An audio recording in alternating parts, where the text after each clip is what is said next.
members at sa ating pura paroko, Father Efrain Cabrera. Narito muli kami, ang kapisanan ng ilaw sa Karimlan, sa aming ika-12 taon ng paglahok sa isa sa pinakamakabuluhang tradisyon ng ating bayan, ang Mayflower Tapusan Festival. Ang aming layunin ay maipahatid ang aming pananampalataya sa mahal na Birhen Maria sa pamamagitan ng sama-samang paglalakad. Pinagbubuklod nito ang mga mananampalataya na dala ang panalangin, paggalang at debosyon.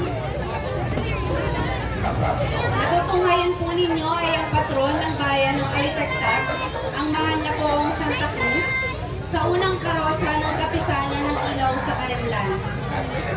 Ito ay gawa sa kawayan na papalibutan ng krus ng makukulay na bulaklak na nagbibigay diin sa kabanalan at pag-alam. Sa likuran naman ito ay malaking bilog na may sinag, isang karaniwang simbola ng kaluwalhatian ng langit at kabanalan. Panginoong Diyos ay sumasa iyo. Bukod kang pinagpala sa babaeng lahat, at pinagpala naman At ang aming ikalawang karosa, ang Our Lady of Manaoag. Ang karosang ito ay may disenyo na ginto. Ngayon, Ang ginto ay sumasagisag sa kaluwalhatian ng Diyos, kabanalan, kadakilaan, at buhay na walang hanggan. Ipinapakita nito ang pagkilala na ang mahal na Birhen ay ang reyna ng langit na nakikibahagi sa kaluwalhatian ng kanyang anak na si Jesucristo.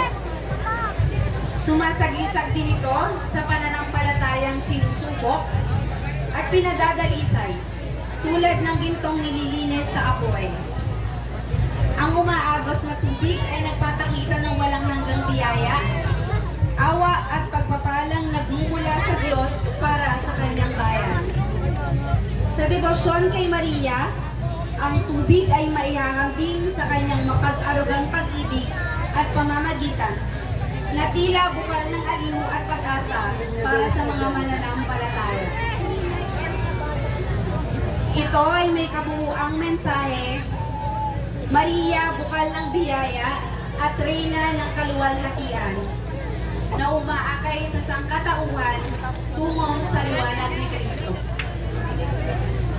Sa aming ika-97 taon ng pagkakatatag, kami ay patuloy na naniniwala at nananampalataya sa mahal na Inang Maria. Kami ang kapisanan ng ilaw sa Karimlan na walang hanggang nagmamahal kay Jesus, Maria at Jose. Muli po ay magandang gabi sa ating lahat.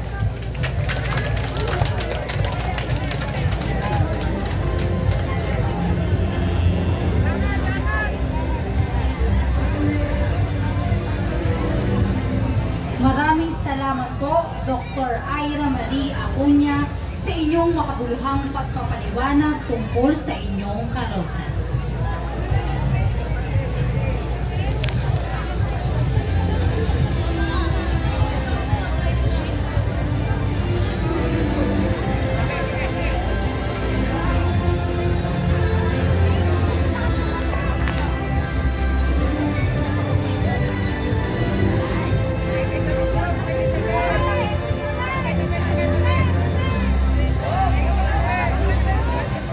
Sa mundo pong ito, huli nating nasasaksihan ang banal na pagbabasbas ng karosa sa panguna pa rin ng ating pura paroko, Father Billy Cabrera.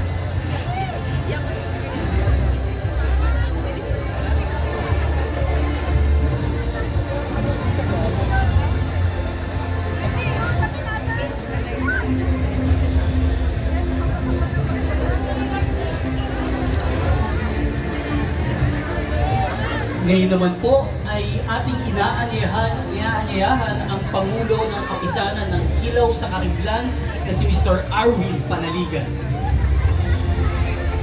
Kasama rin po natin ang kanilang hermano